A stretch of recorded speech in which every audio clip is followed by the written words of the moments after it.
Competitive സോളിലേക്ക് സ്വാഗതം. ഇന്ന് 5ാം ക്ലാസ്സിലെ സയൻസ് ഭാഗത്ത് പാഠം 4 ഡിസ്കസ് ചെയ്യുന്നത്. പാഠം 4 ജീവനുള്ള വിത്തുകൾ. വിത്ത് മുളയ്ക്കാൻ ആവശ്യമായ ഘടകങ്ങൾ ഏതൊക്കെയാണ്?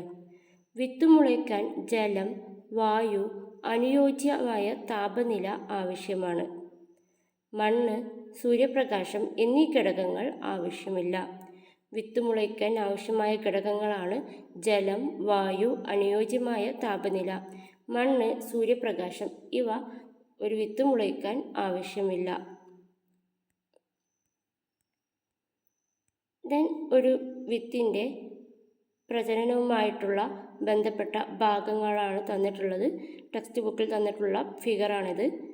ഒരു വിത്തിൽ നിന്ന് ആദ്യമായിട്ട് പുറത്തു വരുന്നതാണ് ബീജമൂലം. ഒരു വിത്തിനോട് ചേർന്ന് വരുന്നൊരു ഭാഗമാണ് ബീജപത്രം. വിത്തിൽ നിന്ന് മുകളിലേക്ക് ഉയർന്നു വരുന്ന, അന്തരീക്ഷത്തിലേക്ക് ഉയർന്നു വരുന്നതാണ് ബീജശീർഷം.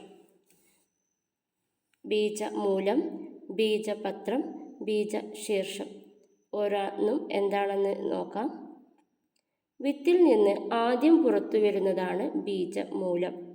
വിത്തിൽ നിന്ന് ആദ്യം പുറത്തു വരുന്നത് ബീജമൂലവും പിന്നീട് ബീജമൂലത്തിനു ശേഷം വിത്തിൽ നിന്ന് പുറത്തു വരുന്നത് ബീജശീർഷവുമാണ്.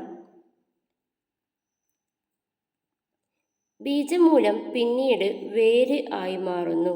ബീജമൂലം പിന്നീട് ചെടിയുടെ വേരായി മാറുകയും ബീജശീർഷം ചെടിയുടെ തണ്ട്, ഇല എന്നിവയാകുകയും ചെയ്യുന്നു. ഇവിടെ ഫിഗറിൽ ആദ്യം ബീജമൂലം പുറത്തു വരുന്നു. ആദ്യം വിത്തിൽ നിന്ന് പുറത്തു വരുന്നത് ബീജമൂലമാണ്. ഈ ബീജമൂലമാണ് പിന്നീട് വേരായിട്ട് മാറുന്നത്. വിത്തിൽ നിന്ന് അന്തരീക്ഷത്തിലേക്ക് ഉയർന്നു വരുന്നതാണ് ബീജശീർഷം. ഈ ബീജശീർഷം പിന്നീട് ചെടിയുടെ തണ്ട്, ഇല എന്നിവയായിട്ട് മാറുകയാണ്.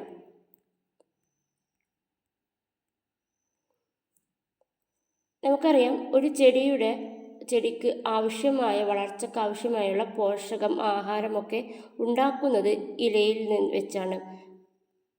അപ്പോൾ ഈ ഒരു ബീജമൂലത്തിൻ്റെയും ബീജശീർഷത്തിൻ്റെയും ഘട്ടത്തിൽ അവിടെ ഇലയില്ല.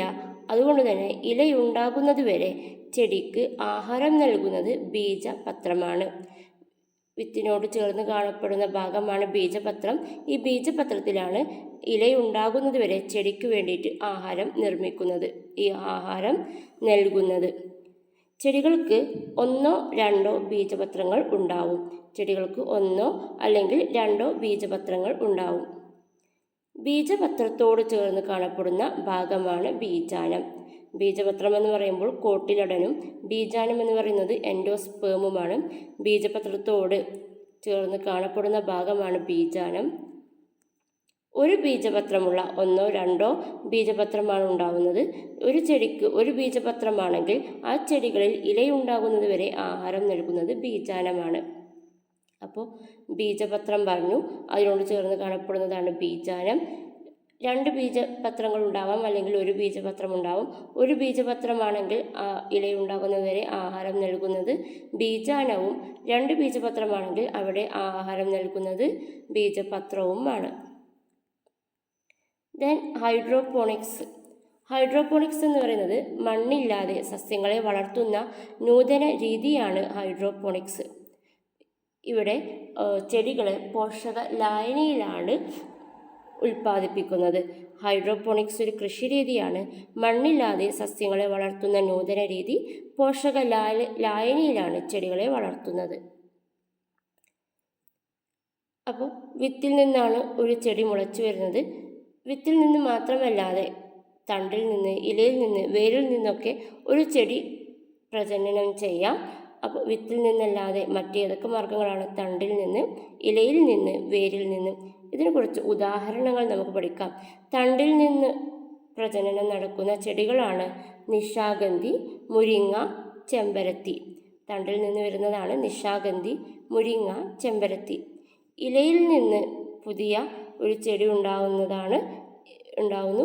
അതിന് ഉദാഹരണമാണ് ഇലമുളച്ചി. ഇലയിൽ നിന്നാണ് വേരുകൾ വന്നിട്ട് ഇലയിൽ നിന്നാണ് പുതിയൊരു സസ്യം ഉണ്ടാകുന്നത്. അത് ഉദാഹരണമാണ് ഇലമുളച്ചി. വേരിൽ നിന്ന് പുതിയ സസ്യ പ്രജനനം നടക്കുന്നതാണ് മുരിങ്ങ, ശീമക്കൊന്ന, കൃഷ്ണകിരീടം. മുരിങ്ങയും ശീമക്കൊന്നയും തണ്ടിൽ നിന്നും ഉണ്ടാവാം, അതുപോലെ വേരിൽ നിന്നും ഉണ്ടാവും. മുരിങ്ങ, ശീമക്കൊന്ന, കൃഷ്ണകിരീടമൊക്കെ വേരിൽ നിന്ന് ഉണ്ടാവുന്നു.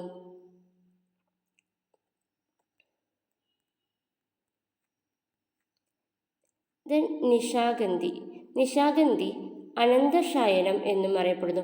മലബാർ ഭാഗങ്ങളിലൊക്കെ നിശാഗന്ധി എന്ത് പേരിലാണ് അറിയപ്പെടുന്നത്? അനന്തശയനം എന്നറിയപ്പെടുന്നു.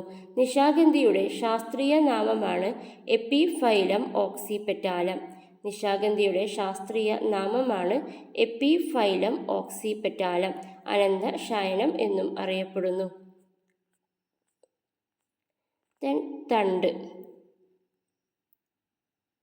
തണ്ടിൻ്റെ ഭാഗങ്ങളാണ് തന്നിട്ടുള്ളത്. നോഡ്, ഇൻ്റർനോഡ്. ചിത്രം ശ്രദ്ധിക്കുക. നോഡ്സ് ചിത്രങ്ങൾ കാണുന്നുണ്ട്. നോഡ്സ് എന്താണ്? രണ്ട് നോഡ്സുകൾക്ക് ഇടയിൽ വരുന്നതാണ് ഇൻ്റർനോഡ്സ്. അതായത് പർവ്വം, പർവാന്തരം. നോഡ്സ് എന്ന് പറയുന്നത് പർവ്വം, ഇൻ്റർനോഡ് എന്ന് പറയുന്നത് പർവാന്തരം. പർവ്വത്തിൽ നിന്നാണ് ശാഖകൾ, മുകുളങ്ങൾ എന്നിവ കാണപ്പെടുന്നത്. പർവ്വത്തിൽ നിന്നാണ് ശാഖകൾ, മുകുളങ്ങൾ എന്നിവ ഉണ്ടാവുന്നത്.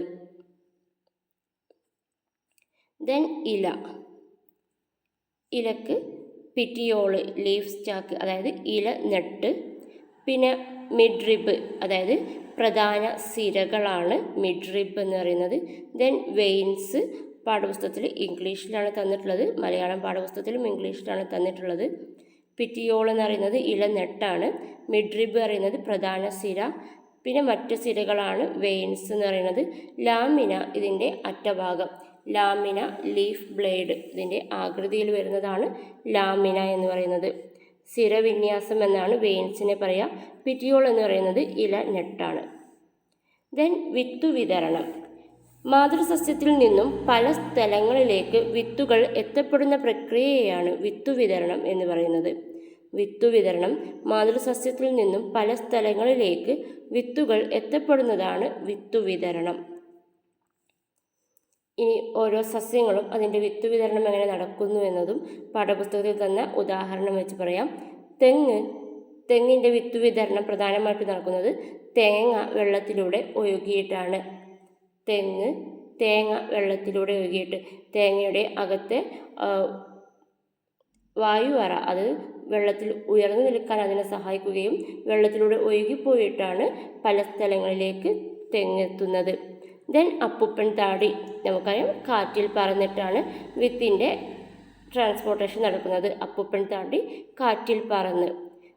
കടലാടി, അസ്ത്രപ്പുല്ല്. പറ്റിപ്പിടിച്ചിട്ടാണ്, അതായത് കടലാടി നമുക്കറിയാം നമ്മുടെ വസ്ത്രങ്ങളിലൊക്കെ പറ്റിപ്പിടിച്ചിട്ടാണ് മറ്റൊരു സ്ഥലത്ത് എത്തുന്നത്. കടലാടി, അസ്ത്രപ്പുല്ലൊക്കെ പറ്റിപ്പിടിച്ചിട്ട്. റബ്ബർ, കാശിത്തുമ്പ പൊട്ടിത്തെറിച്ചിട്ട്, അതിൻ്റെ കായ പൊട്ടിത്തെറിച്ചിട്ടാണ് വിത്തുകൾ വിതറുന്നത്. റബ്ബർ, കാശിത്തുമ്പ പൊട്ടിത്തെറിച്ച്.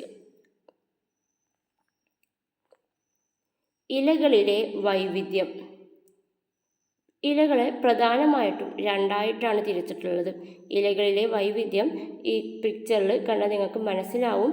ഫസ്റ്റത്തത് പ്രധാന നാരും, അതായത് കാണ്ഡം മുതൽ അഗ്രം വരെ ഒരു പ്രധാന നാരുണ്ട്. ആ പ്രധാന നാരിൽ നിന്ന് ജാലികകളായിട്ട് ഒരുപാട് ചെറിയ നാരുകളും സിരകളും ഉണ്ട്. പ്രധാന സിരയും ജാലിക സിരകളായിട്ട് കുറേ ചെറിയ സിരകളുമുണ്ട്. രണ്ടാമത്തെ പിക്ചറിൽ കാണപ്പെടുന്നത് കാണ്ഡത്തിൽ നിന്ന് തുടങ്ങി അഗ്രം വരെ സമാന്തരമായിട്ട് കൂട്ടിമുട്ടാതെ പോകുന്ന സിരകളെയാണ് കാണപ്പെടുന്നത്. ഈ രണ്ട് ഡിഫറൻസിയേഷനാണ് ഇലകളിൽ വരുന്നത്. രണ്ട് തരം ഇലകളുടെ വിന്യാസമാണുള്ളത്. ജാലികാ സിരാ വിന്യാസം. ആദ്യം കണ്ട പിക്ചറാണ് ജാലികാ സിരാ വിന്യാസം. രണ്ടാമത്തത് സമാന്തര സിരാ വിന്യാസം. സമാന്തര സിരാ വിന്യാസം. രണ്ട് തരം വിന്യാസമാണ് ജാലികാ സിരാ വിന്യാസം, സമാന്തര സിരാ വിന്യാസം. ജാലികാ സിരാ വിന്യാസം നടുക്ക് നെട്ടിൽ നിന്നും അഗ്രഭാഗം വരെയുള്ള പ്രധാന സിരയും വലകണ്ണികൾ പോലെ ചെറിയ സിരകളും ചേർന്നിട്ടുള്ളതാണ് ജാലിക സിര വിന്യാസം. ദെൻ സമാന്തര സിരാവിന്യാസം എന്ന് പറയുന്നത് നെട്ടിൽ നിന്നും സമാന്തരമായിട്ടുള്ള സിരകൾ അഗ്രഭാഗത്ത് കൂടിച്ചേരുന്നു. സമാന്തര സിരാവിന്യാസം നെട്ടിൽ നിന്നും സമാന്തരമായിട്ടുള്ള സിരകൾ അഗ്രഭാഗത്ത് കൂടിച്ചേരുന്നു. ദെൻ അതിനുള്ള ഉദാഹരണങ്ങളാണ് ജാലികാസിര വിന്യാസത്തിനുള്ള ഉദാഹരണങ്ങളാണ് പ്ലാവ്, പയർ എന്നിവ. പ്ലാവ്, പയറൊക്കെ ജാലികാസിര വിന്യാസത്തിൻ്റെ ഉദാഹരണങ്ങളാണ്. സമാന്തര സിര വിന്യാസത്തിൻ്റെ ഉദാഹരണങ്ങളാണ് മുള, പുൽച്ചെടി, തെങ്ങ്. മുള, പുൽച്ചെടി, തെങ്ങൊക്കെ സമാന്തര സിരകളുള്ള ഇലകളാണ് ഉള്ളത്. ദെൻ വേരിലെ വൈവിധ്യം. വേരിനെയും രണ്ടായിട്ട് തിരിച്ചിട്ടുണ്ട്. ഏതൊക്കെയാണ്?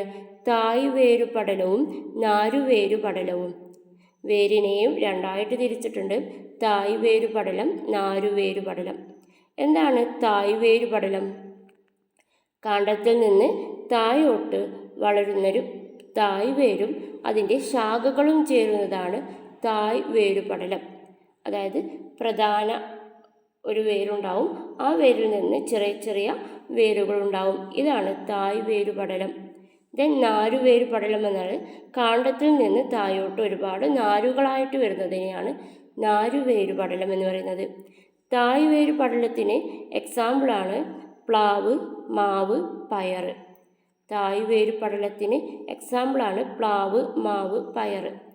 ദെൻ നാരുവേരുപടലത്തിന് ഉദാഹരണങ്ങളാണ് പുൽച്ചെടിയും തെങ്ങും. പുൽവർഗത്തിലുള്ളതെല്ലാം നാരുവേരുകളായിരിക്കും. അതുപോലെ തെങ്ങിനും നാരുവേരുപടലമാണ് ഉള്ളത്. ദെൻ നാരുവേരുപടലവും തായ്വേരുപടലവും അല്ലാത്ത മറ്റു വേരുകളുണ്ട്. അതേതൊക്കെയാണ്? ബീജ് മൂലമല്ലാതെ ശിഖരങ്ങളിൽ നിന്നും തണ്ടിൽ നിന്നും ഉണ്ടാകുന്ന വേരുകളാണിത്. അതായത് വിത്തിൽ നിന്ന് വരുന്ന ബീജമൂലമാണ് വേരായിട്ട് മാറുന്നത്. ഇത് തായ്വേരായിട്ടോ നാരുവേരായിട്ടോ മാറുന്നു.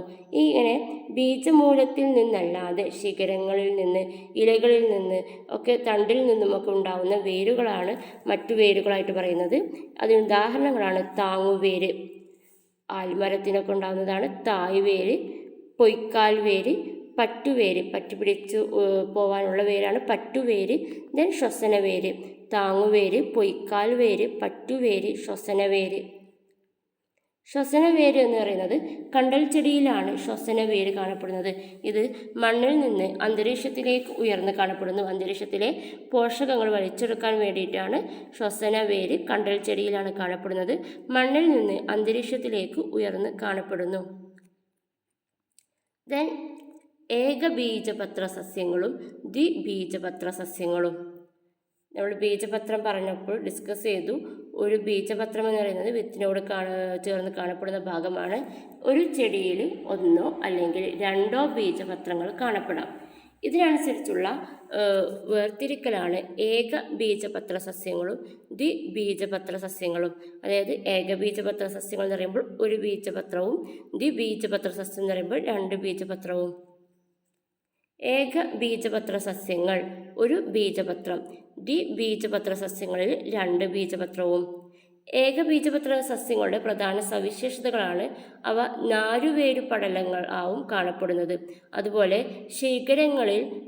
ശിഖരങ്ങൾ ഇല്ലാത്ത തണ്ടുകളായിരിക്കും. ഉദാഹരണത്തിന് തെങ്ങ്, കവുങ്ങൊക്കെ ഓർത്ത് നോക്കിയാൽ ശിഖരങ്ങളില്ലാത്ത തണ്ടായിരിക്കും. ദെൻ സമാന്തര സിരകളുള്ള സിരാവിന്യാസമുള്ള ഇലകളായിരിക്കും ഏകബീജപത്ര സസ്യങ്ങളിൽ ഉണ്ടായിരിക്കുന്നത്. ദ്വിബീജപത്ര സസ്യങ്ങൾ നോക്കുമ്പോൾ രണ്ട് ബീജപത്രമാണ്. അതിൻ്റെ സവിശേഷതകൾ തായ്വേരുപടലമായിരിക്കും. ഏകബീജപത്ര സസ്യങ്ങളിൽ നാരുവേരുപടലമാണെങ്കിൽ ദ്വിബീജപത്ര സസ്യങ്ങളിൽ തായ്വേരുപടലമായിരിക്കും. ഇവിടെ ശിഖരങ്ങളുള്ള തണ്ടുകളായിരിക്കും ഉണ്ടാവുക. പ്ലാവ്, മാവ് പോലുള്ള ശിഖരങ്ങളുള്ള തണ്ടുകളാണ് ബീജപത്ര സസ്യങ്ങളും ഉണ്ടായിരിക്കുക. അതുപോലെ ജാലികാസിര വിന്യാസമുള്ള ഇലകളായിരിക്കും എവിടെ ഉണ്ടാവുക? ദ്വിബീജപത്ര സസ്യങ്ങളിലും ഉണ്ടാവുക. ജാലികാസിര വിന്യാസമുള്ള ഇലകൾ. രണ്ടിനുമുള്ള ഉദാഹരണങ്ങൾ നോക്കാം. ഏകബീജപത്രം അതായത് ഒരു ബീജപത്രമുള്ള സസ്യങ്ങളാണ് തെങ്ങ്, ചോളം എന്നിവ. ഇനി രണ്ട് ബീജപത്രമുള്ള ദ്വിബീജപത്ര സസ്യങ്ങൾക്ക് ഉദാഹരണങ്ങളാണ് പ്ലാവ്, പയർ എന്നിവ. ഇവിടെ സവിശേഷത പറയുമ്പോൾ നാരുവേരുപടലമാണെങ്കിൽ അതിന് എങ്ങനെയായിരിക്കും ഇല സമാന്തര ശിരാവിന്യാസമായിരിക്കും. അതായത് വേരും ഇലയും ബന്ധമുണ്ട്. ഇല നാരുവേര് പടലമാണ്. വേര് എന്ന് പറയുന്നത് നാരുവേരാണെങ്കിൽ അതിൻ്റെ ഇല സമാന്തര സിരകളായിരിക്കും. ഇനി അതുപോലെ ഒരു ചെടിക്ക് സസ്യത്തിന് തായ്വേരാണെങ്കിൽ അതിൻ്റെ ഇലകൾ ജാലിക ശിരാവിന്യാസമായിരിക്കും.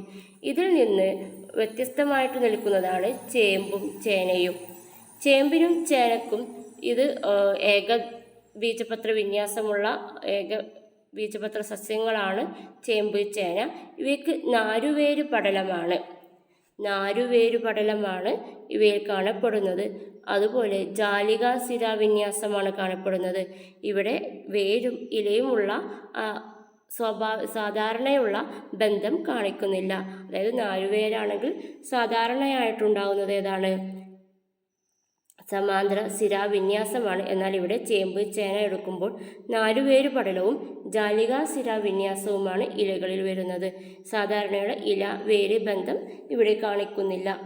ഇത് പ്രത്യേകമായിട്ട് പുസ്തകത്തിൽ പരാമർശിച്ചിട്ടുണ്ട്. ചേമ്പ് ചേന ഒന്ന് ശ്രദ്ധിക്കുക. ഇത്രയൊക്കെയാണ് ഈ പാഠഭാഗത്ത് വരുന്നത്. ക്ലാസ് ഉപകാരപ്രദമായിട്ടുണ്ടെങ്കിൽ ലൈക്ക് ചെയ്യണം. തുടർന്ന് വരുന്ന പാഠഭാഗങ്ങൾക്ക് വേണ്ടിയിട്ട് ചാനൽ സബ്സ്ക്രൈബ് ചെയ്ത് വെക്കുക.